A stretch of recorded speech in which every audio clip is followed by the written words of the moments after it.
মই আহিলে অলপ দেৰিকৈ আহি পালোঁ। আজিৰ যি অনুষ্ঠান আমাৰ বিহু বতৰৰ সামৰণিত বৰদৈচিলা উৎসৱ, তাৰ লগতে আমাৰ এই মহাবিদ্যালয়ৰ ছাত্ৰ ছাত্ৰীসকলৰ উপযোগীকে কেৰিয়াৰ কাউন্সিলিং বা অৰিয়েণ্টেশ্যন কাৰ্যসূচী লোৱা হৈছে। এই কাৰ্যসূচীত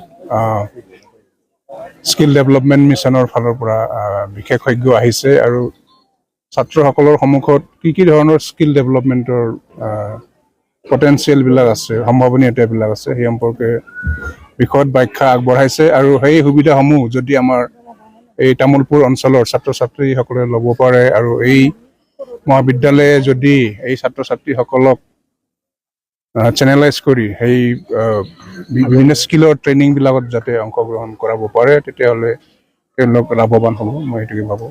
ছাৰ, নতুন NAP কলেজৰ বা বিশেষকৈ গাঁৱলীয়া ছাত্ৰ ছাত্ৰী কেনেকৈ উপকাৰ হ'ব এনেকুৱা উৎসৱৰ জৰিয়তে? অকল ছাত্ৰ ছাত্ৰীসকল অকল শ্ৰেণীকোঠাৰ যিটো পঠন পাঠন বা টিচিং লাৰ্ণিং অকল সেইটোৱে নহয়, এই ধৰণৰ কাৰ্যসূচীৰ মাজেৰেও তেওঁলোকে বিভিন্ন কথা শিকিব পাৰে। বিভিন্ন ধৰণৰ সাংস্কৃতিক অনুষ্ঠানত তেওঁলোকে অংশগ্ৰহণ কৰি নিজৰ যি প্ৰতিভা বিকাশ কৰিব পাৰে। ক্ৰীড়াৰ মাজেৰে বা খেলা ধূলাৰ লগতে সেই নৃত্য গীত বা বিভিন্ন সাংস্কৃতিক ক্ষেত্ৰখনতো তেওঁলোকে অৰিহণা যোগাব পাৰে। অৰ্থনীতিটো কৈছে বিভিন্ন ধৰণৰ স্কিল ছাত্ৰসকলে কি ধৰণে আয়ত্ব কৰিব লাগে। তাৰ মাজতে এইবিলাকো আছে আমাৰ যিবিলাক ক কাৰিকুলাৰ এক্টিভিটি, তাতে তেওঁবিলাক পাৰ্গত হ'ব লাগিব। পঢ়া শুনাতে নহয় অকল, তাৰ লগতে বিভিন্ন ধৰণৰ স্কিল তেওঁবিলাকে যদি আয়ত্ব কৰিব পাৰে, তেওঁবিলাকে অতি হায়াৰ এডুকেশ্যনেল নগৈ জাষ্ট হায়াৰ ছেকেণ্ডেৰী পাছ কৰি বা চিম্পল ডিগ্ৰী পাছ কৰিয়ে বিভিন্ন কামত তেওঁবিলাকে নিয়োজিত হ'ব পাৰে বা স্বনিয়োজন পাব পাৰে। এতিয়া পৰীক্ষাৰ মাৰ্কশ্বিট, আপুনি অভিজ্ঞ এগৰাকী শিক্ষাগুৰু, কি ক'ব নতুন প্ৰজন্ম? পৰীক্ষাৰ মাৰ্কশ্বিটেদিতো আজিকালি একো নহয়। আজিকালিতো MA পাছ কৰাৰ পিছতো আকৌ নেট পাছ কৰিব লাগে, কিবা পাছ কৰিব লাগে।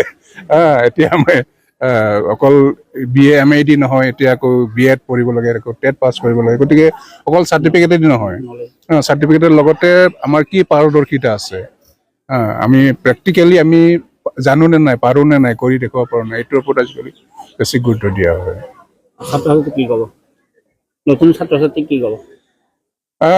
মই তেতিয়াও কৈছোঁ, নতুন ছাত্ৰ ছাত্ৰীসকলৰ কাৰণেতো এতিয়া বহুত প্ৰত্যাহ্বান। আগতে যিটো প্ৰতিযোগিতা আছিলে, তাতকৈ প্ৰতিযোগিতা আজিকালি বেছি হৈছে।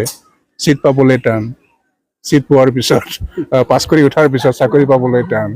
গতিকে তাৰ মাজতেই যিহেতু চাকৰি পাবলৈ টান, সংস্থাপন পাবলৈ টান, গতিকে আমি বিভিন্ন ধৰণে আমি স্বনিয়োজনৰ ৰাস্তা, বিভিন্ন ধৰণৰ ৰাস্তা ছাত্ৰ ছাত্ৰীসকলে বিচাৰি উলিয়াব লাগে। আৰু সেইবাবে সেই স্কিল ডেভেলপমেণ্টৰ যিখিনি অপৰচুনিটি, সেইখিনি তেওঁলোকে গ্ৰহণ কৰিব লাগে।